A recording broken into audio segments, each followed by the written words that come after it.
Hello and welcome to the fourth episode or episode 14 of the series. In this episode, I want to add a new feature to the application. Now that we've got our controller, I want to create a form so that the user can add new patients to the application.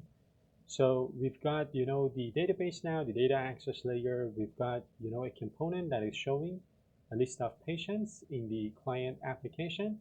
We will create a new component to create new patients, and we are going to add form validation, and we are going to send a request to our API to add that new patient if it is valid to the database.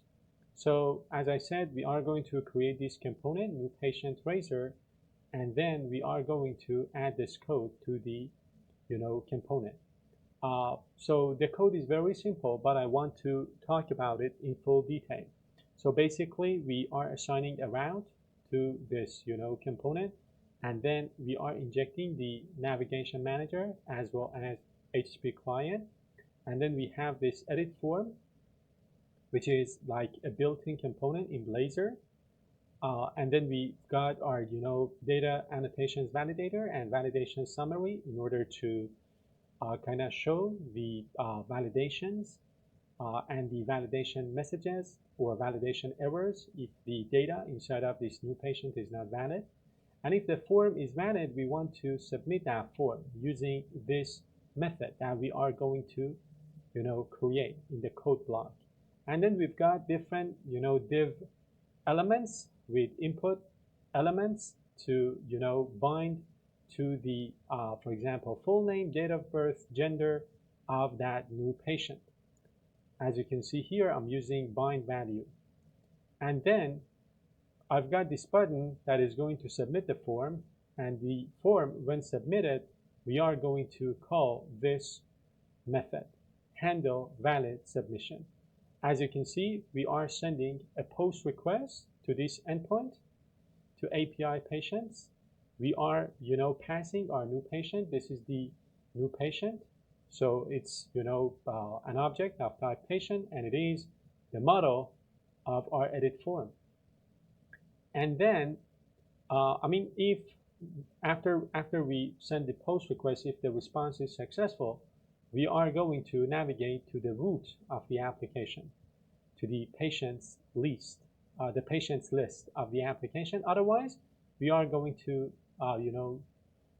render a console log or a console error. So let me go ahead and implement this. So what I want to do is to, let's say, remove this counter component, and we want to add a new component called new patient. I'm going to call it new patient. Remove this, and I am going to inject the HTTP client and the navigation manager and create my edit form. Edit form is a built-in component in Blazor. And then I am going to create inputs using the built-in components, like for example, input text, input date. These are all built-in components in Blazor.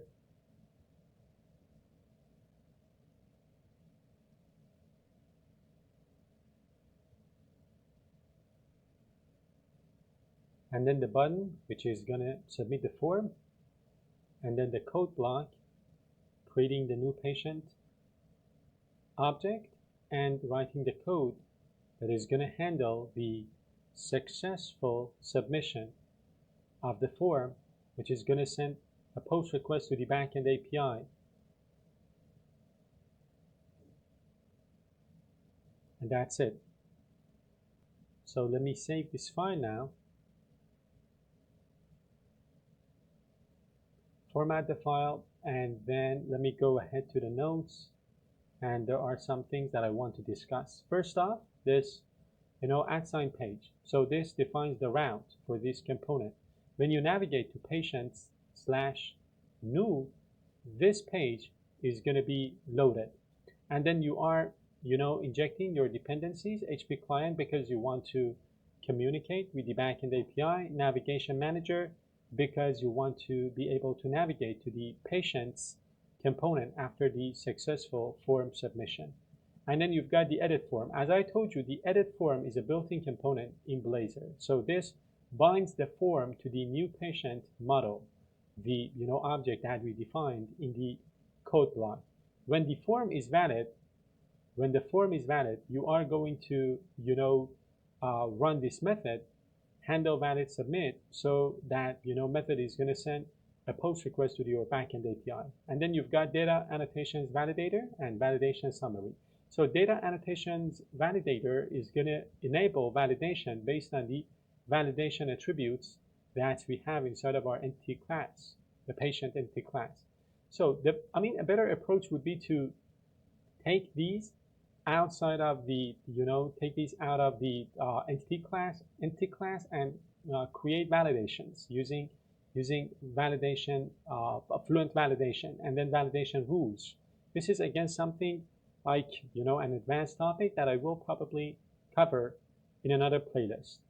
And then we've got the validation summary, which is going to show all of the validation errors that our entity class is going to create. So if you remember, our patient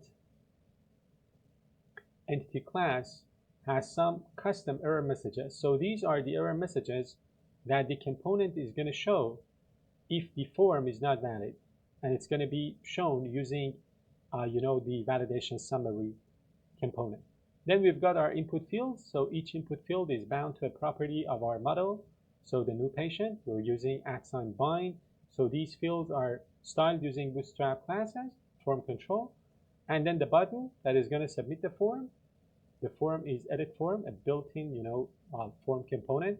So it triggers the unvalid submit event when clicked. And of course, the model needs to be valid. And then inside of the handle valid submit, what we are going to do is to send a post request to this endpoint, API/patients. This is the patient's controller. And we're going to pass the new patient. And then if what we get is successful, we are going to use our navigation manager dependency to navigate to this route, which is going to show the list of patients. So again, sending a post request. And then if the API returns success, for example, 200 or 201, we're going to redirect to the patient's list. If not, we're going to log an error. And of course, what we can do now is to add this, navigation hyperlink to the patient's component. So inside of the patient's, component, which is responsible for showing a list of patients, we can add a hyperlink to get the user to this route, and that means that the user will be able to, enter the new patient and save it to the database. So let me go ahead, and in the patient page here, what I can do now is, for example, I can, below this button, for example, I can go ahead and add this hyperlink. So now let's run the application. Let's navigate to the patient's the route, which will load that component. Let's fill out the information for a new patient and see if we can insert a new patient into the database. So I've run the application. If I go to the patient's route, I can see this button that says add new patient.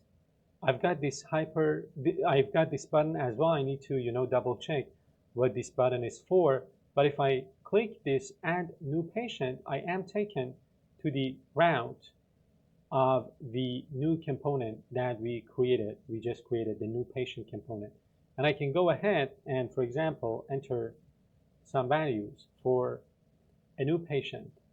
So let's say I want to enter this and then some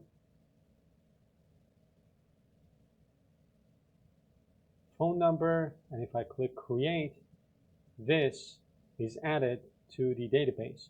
So if I refresh the application now, that data is persisted. It is not in a hard-coded, list of patients. It is actually in the database now. So the adding feature is complete now. The full circle is complete from the data access layer, the controller, and the front-end application. And this is it. This is it for this episode. I hope you've enjoyed watching it. If that's the case, make sure you give this video a thumbs up and keep watching the next episodes. Bye-bye.